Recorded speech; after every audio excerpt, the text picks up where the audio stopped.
हाँ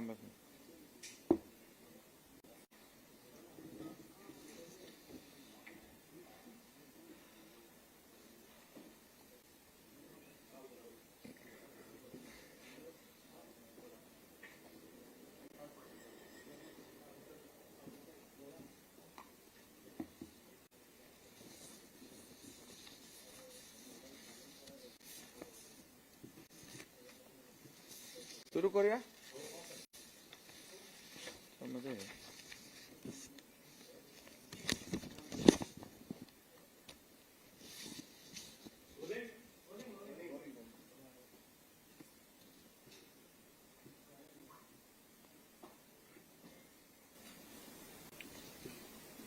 सर्व पत्रकार मित्रांचं मी आजच्या पत्रकार परिषदेमध्ये स्वागत करतो. याची गरज नाही ना.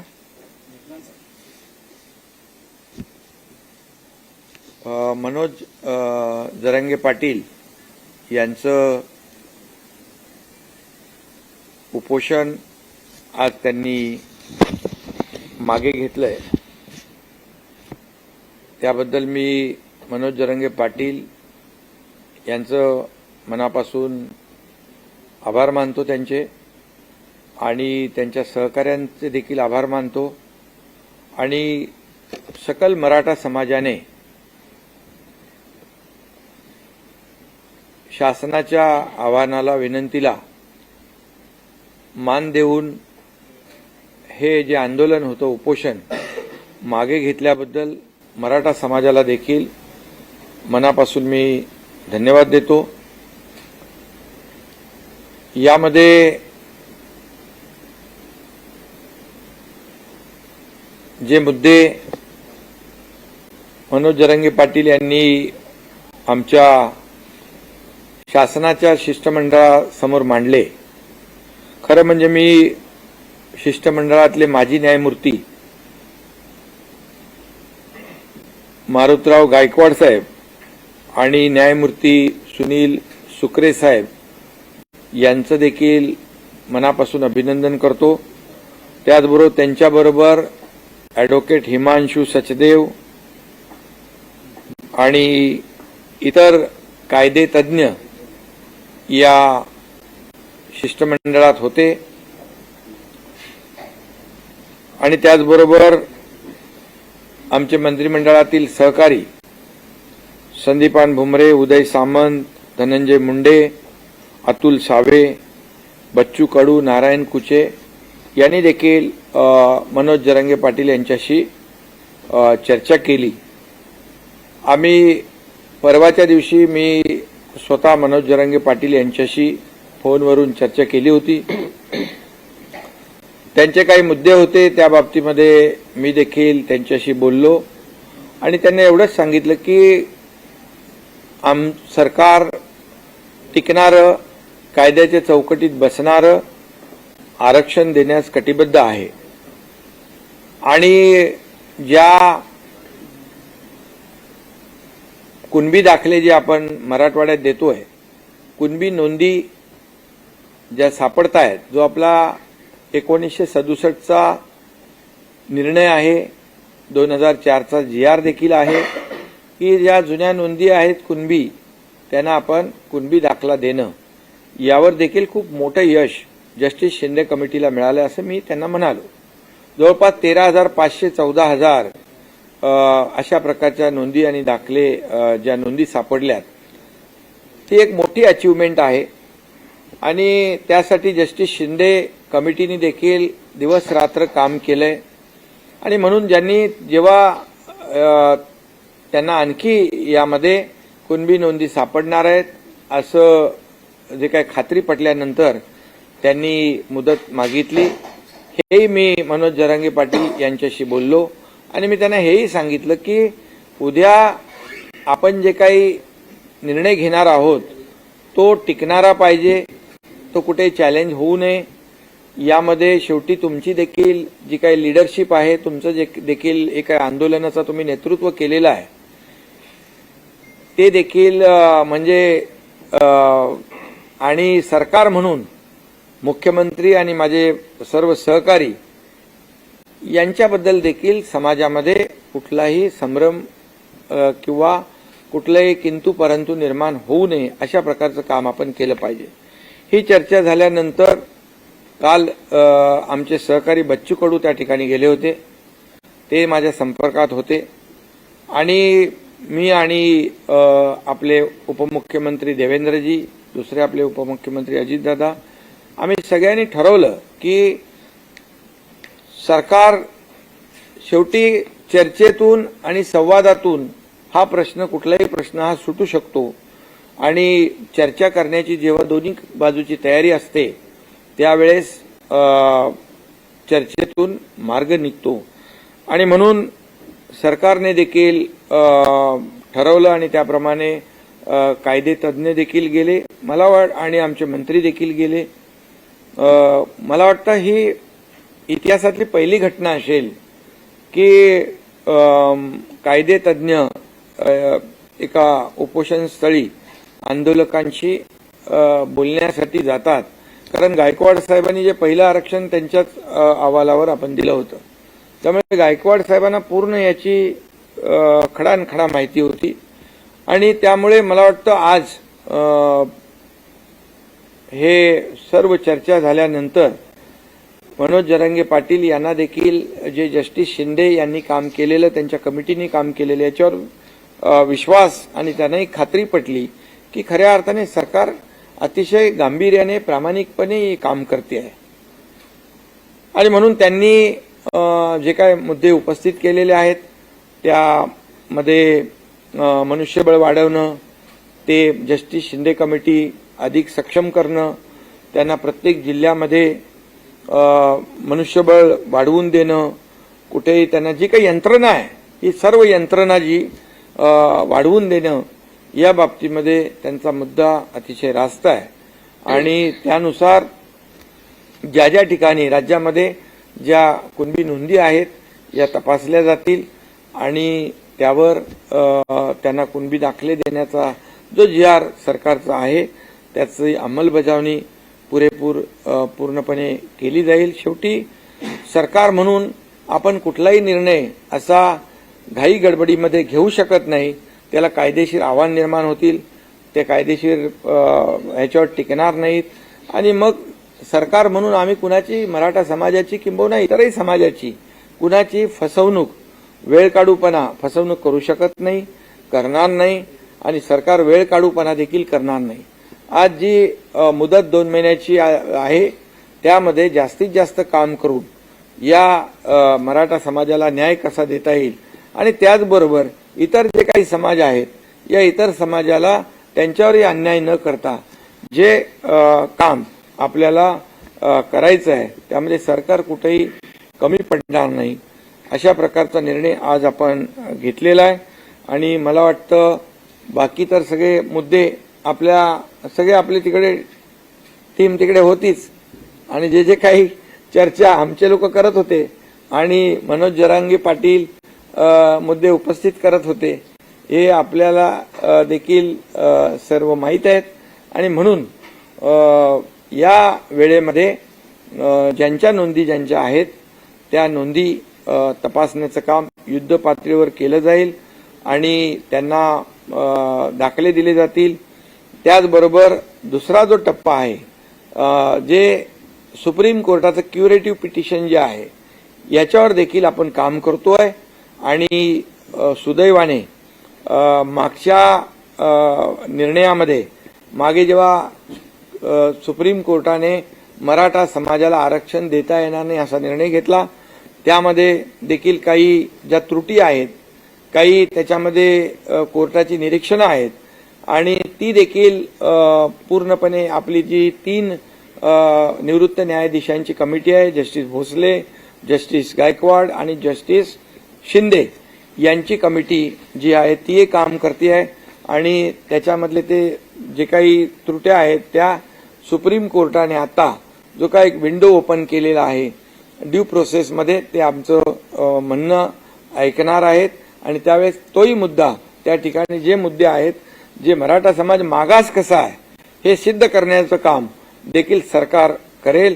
त्यासाठी जो मागासवर्ग आयोग आहे तो देखील युद्ध पातळीवर काम करेल आणि ज्या पूर्णपणे त्रुटी मागच्या निर्णयामध्ये कोर्टाने दाखवून दिलेल्या आहेत त्या पूर्ण त्रुटी दूर केल्या जातील आणि ते देखील टिकणारं मराठा आरक्षण, कायद्याच्या चौकटीत बसणारं मराठा आरक्षण देण्यास देखील सरकार कटिबद्ध आहे आणि ह्या दोन मार्गाने आपलं हे सरकार काम करेल आणि निश्चितपणे या मराठा समाजाचं जे एकजूट आणि जे काही आंदोलन झालं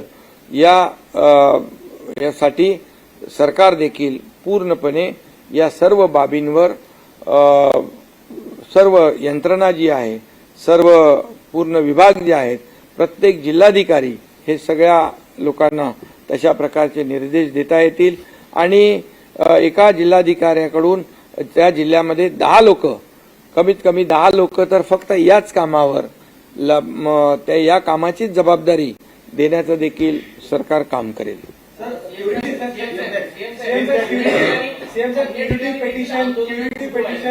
क्युरिटी पेटिशनची विंडो ओपन होणं हे सरकारसाठी एक मोठं यश आहे. यासाठी अनेक तज्ञांनी काम केलेलं आहे. त्या तज्ञांना सोबत घेऊन क्युरिटी पेटिशनची विंडो ओपन एक त्याच्यामध्ये आणखी एक मुद्दा जी काल आम्ही बैठक घेतली, सर्वपक्षीय बैठक घेतली, त्याच्यामध्ये देखील जी भूमिका सरकारची होती की मराठा समाजाला आरक्षण टिकणारं दिलं पाहिजे, कायद्याच्या चौकटीत दिलं पाहिजे, हे देखील सर्व पक्षीयांनी मान्य केलं आणि सर्व पक्षीय बैठकीमध्ये सर्व नेते आले, त्यांनाही मनापासून मी धन्यवाद देतो. आणि त्याचबरोबर जे काही राज्यामध्ये याला हिंसक वळण जे लागलं होतं ते देखील थांबलं पाहिजे आणि त्याच्यावर देखील योग्य तो उपाय सरकारने केला पाहिजे, अशा प्रकारची सर्वपक्षीय बैठकीमध्ये देखील चर्चा झाली. आणि मनोज जरांगे पाटील यांनी उपोषण आंदोलन मागे घ्यावं अशा प्रकारचं देखील आवाहन, विनंती आणि चर्चा कालच्याही बैठकीमध्ये झाली. त्यामुळे सरकार म्हणून आम्ही जे एक बैठक बोलवली सर्व पक्षीयांची आणि त्या बैठकीमध्ये सगळेजण आले आणि ते देखील या ठिकाणी नक्कीच त्यांना देखील धन्यवाद या ठिकाणी द्यायला पाहिजे. एवढं या ठिकाणी. आणि जे आपले आज खरं म्हणजे जे 2 आपले निवृत्त न्यायाधीश त्या ठिकाणी गेले, त्यांचे विशेष या ठिकाणी आभार देखील मी मानतो. कारण शेवटी कायद्याची भाषा आणि ज्या कायद्याच्या ज्या काही चौकटीमध्ये काय बसू शकतं, काय टिकू शकतं, हे त्यांना समजावून सांगण्याचा देखील त्यांनी प्रयत्न केला. त्यासाठी देखील त्यांचे आभार मानले. आणि तातडीने आम्ही विनंती केल्यानंतर ते तिकडे उपोषणस्थळी थेट जाणं हा देखील पहिलाच प्रकार आहे आणि ते गेल्यामुळे नक्कीच त्याचाही फायदा आज या आंदोलन उपोषण मागे घेण्यामध्ये झालेला आहे.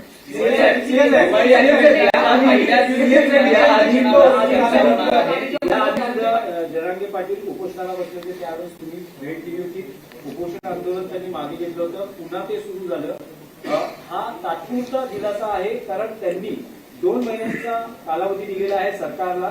जर 2 महिन्यात प्रश्न सुटला नाही तर पुन्हा मुंबईच्या वेशीवर आंदोलन झळकणार असा त्यांनी थेट इशारा किंवाची त्यांनी भूमिका व्यक्त केली. नाही, आमचा प्रयत्न आहे पूर्ण. कारण याच्यामध्ये 2 महिन्यामध्ये संपूर्ण राज्यभरामध्ये जी यंत्रणा आहे, जिथे जिथे जुन्या नोंदी आहेत ते शोधण्याचं काम आमचा जो काही ही टीम जी आहे शिंदे समितीला आम्ही पूर्णपणे स्ट्रेंथन करतोय, त्यांना मनुष्यबळ वाढवून देतोय.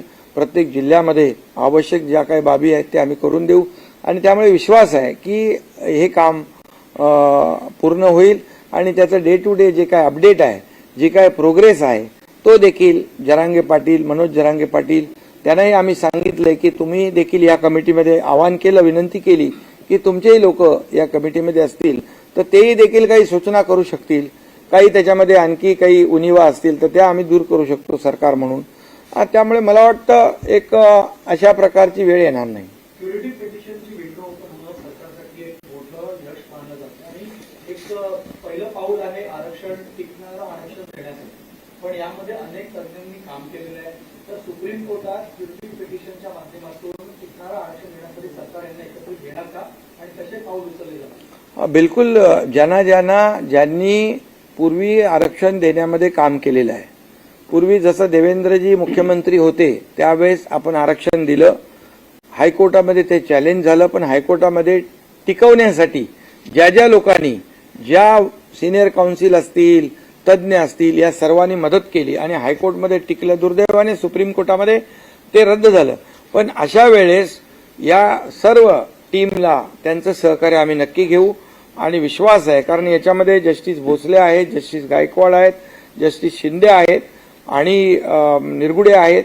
हे सगळे जे लोक आहेत, ही पूर्वीच्या आरक्षण देण्यामध्ये ज्यांनी मुलाचा सहभाग घेतला, त्याचा मुलाचा वाटा होता, अशी लोक आणि आणखी जी सिनियर काउन्सिल म्हणून जे सरकारच्या वतीने सुप्रीम कोर्टामध्ये क्युरेटिव्ह पिटिशनवर काम करतील, त्यांना देखील ही सर्व मंडळी टीम काम करेल.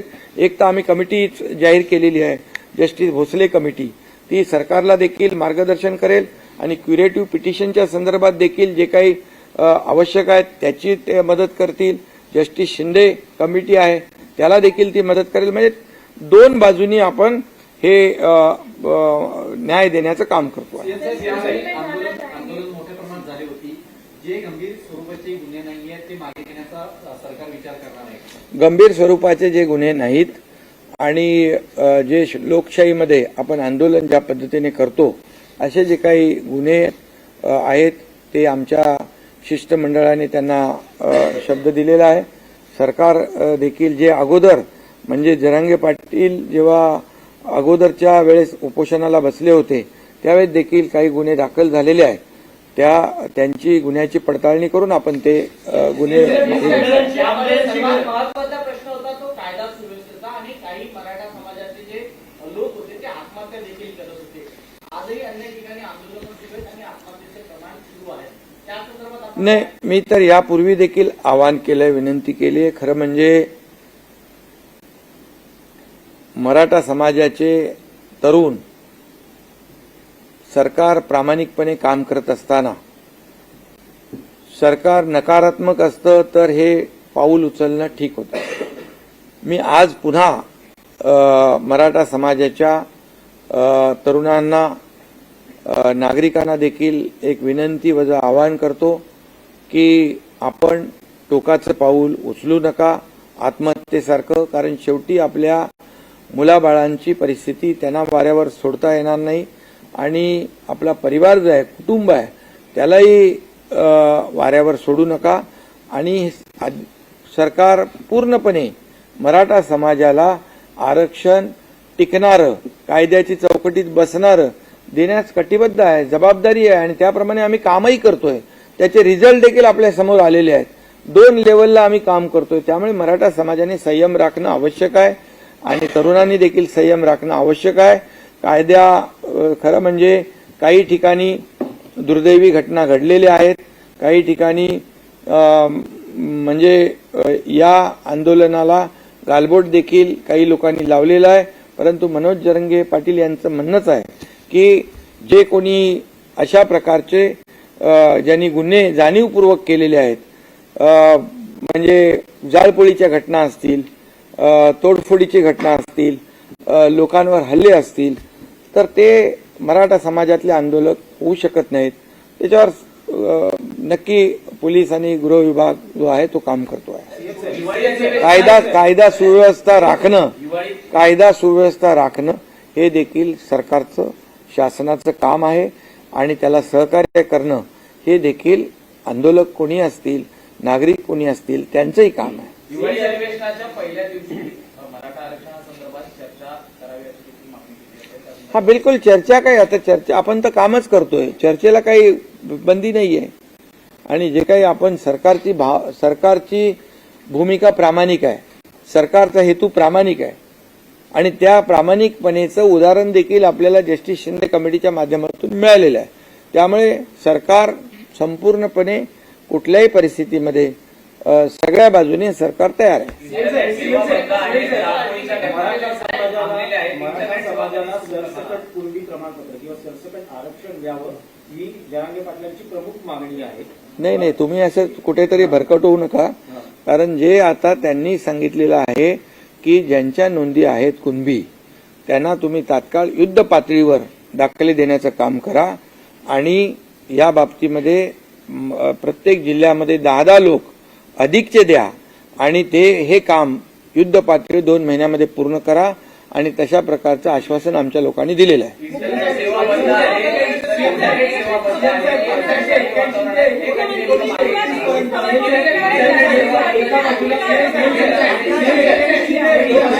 एकाने बोला कोणीतरी. अरे नाही, तुम्ही बोला. इंटरनेट सेवा देखील बंद आहे, त्या नेमक्या कधी मागे घेतल्या जाणार आहेत, परिस्थिती आता किती नियंत्रणात आहे? हे बघा, याच्यामध्ये कुठेही ज्या ठिकाणी अतिशय मोठ्या प्रमाणावर कायदा सुव्यवस्था बिघडली, ज्या ठिकाणी जाळपोळ झाली, लोकप्रतिनिधींच्या घरावर हल्ले होऊ लागले, अशा परिस्थितीमध्ये कायदा अबाधित राखणे, सुव्यवस्था राखणे हे पोलिसांचं काम आहे. आणि आता सध्या परिस्थितीमध्ये सगळीकडे शांतता आहे. ज्या ज्या ठिकाणी आवश्यक आहे त्या ठिकाणी आवश्यक बाबींचा जो काही हे करणे, अंमलबजावणी करणे, त्याप्रमाणे पोलिसांनी काम केलेलं आहे. मला वाटतं आता आजच्या उपोषण मागे घेतल्यानंतर मला वाटत नाही की कुठेही कायदा सुव्यवस्था धोक्यात येईल.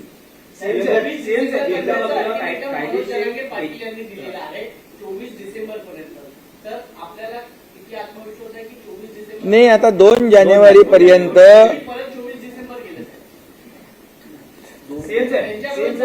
2 जानेवारी पर्यंत 2 महिन्याचा वेळ मिळालेला आहे आणि त्या 2 महिन्यामध्ये बरंचसं काम म्हणजे जे आहे, जे ठरवून दिलेलं आहे ते काम नक्की होईल. आणि त्यासाठी जे जे काही यंत्रणा आवश्यक आहे त्या सर्व यंत्रणा सरकार लावेल. एकीकडे कायदेशीर मार्ग काढण्यासाठी सर्वतोपरी प्रयत्न करत असताना केंद्र सरकारकडून सुद्धा या प्रश्नी काही मदतीची किंवा सहकार्याची अपेक्षा करता का? स्वतः पंतप्रधानांना काही आवाहन केलं जाणार आहे? हा राज्यातला विषय आहे आणि या राज्यातला विषय हा दाखले देण्याचा हा विषय राज्याचा आहे आणि सुप्रीम कोर्टामध्ये जे क्युरेटिव्ह पिटिशन आहे त्यावर देखील सरकार आणि हा राज्याचा अधिकार आहे. त्यामुळे राज्याचा अधिकार आहे, राज्य त्यामध्ये पूर्ण ताकद लावेल. जे जे काही करायचं ते राज्य सरकार करेल आणि मराठा समाजाला टिकणारं, कायद्याच्या चौकटीत बसणारं आरक्षण देण्याची जो शब्द आहे तो शब्द पाळेल. 1881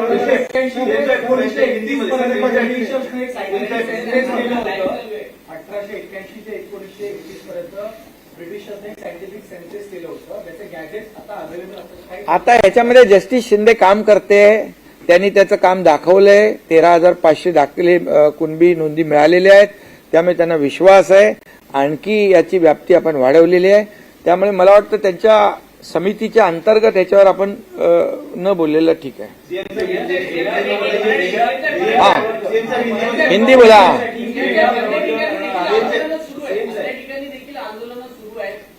ठीक आहे, आता आंदोलन जे आहेत, आजचं उपोषण मागे घेतल्यानंतर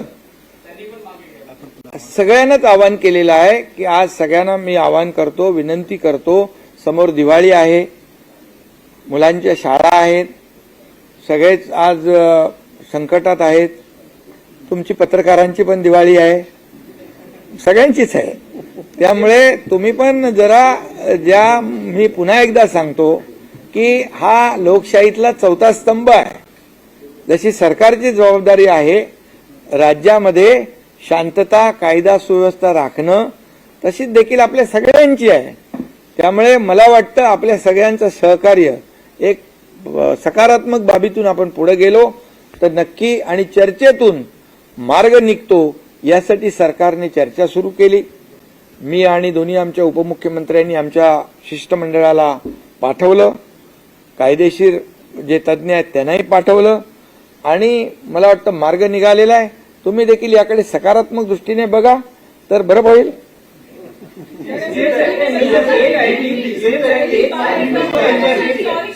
नहीं, हाँ। महिला पूरा देश इस घटना को देख रहा है। आशिका जरांगे पाटिल ने अपना उपोषण पीछे ले लिया है। पहली बार हमने देखा कि न्याय व्यवस्था भी खुद वहां उन्हें समझाने पहुंची।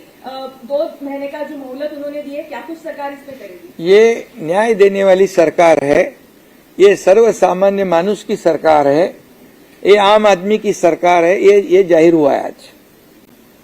सरकार ने किसी भी बात का ईगो नहीं रखा।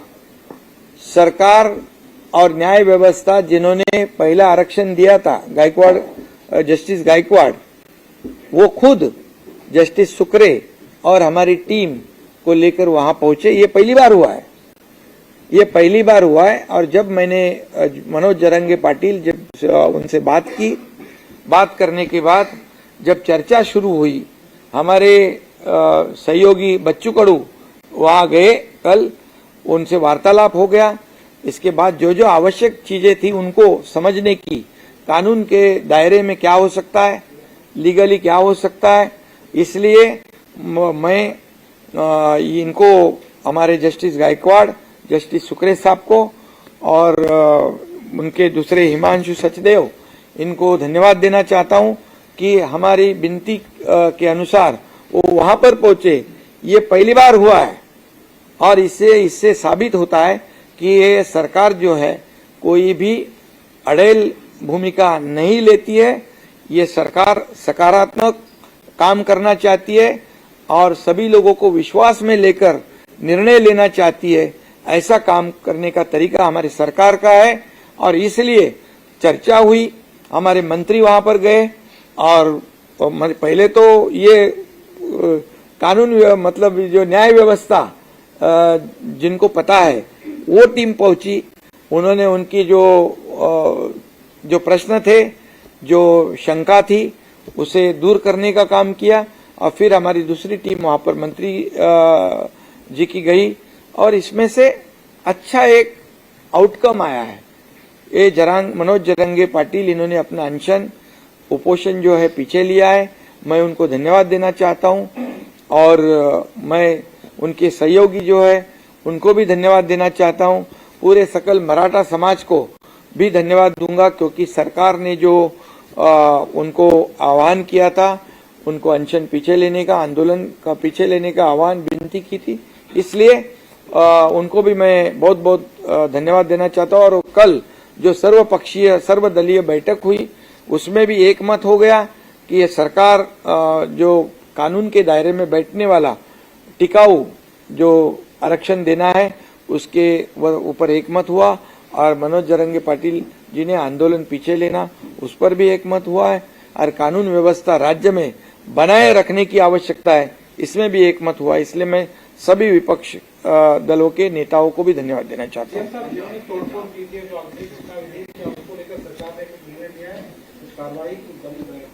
जो आंदोलन लोकशाही के माध्यम से होता है, जो पहले आंदोलनकारियों ने जो उनके ऊपर गुने दाखिल हुए थे, पुलिस वो काम कर रही है जो लोकशाही के माध्यम से, जैसे उपोषण है, मोर्चा है, उस पर जैसे कानूनी कार्रवाई पीछे लेती है वैसे लेंगे। बिल्कुल, धन्यवाद।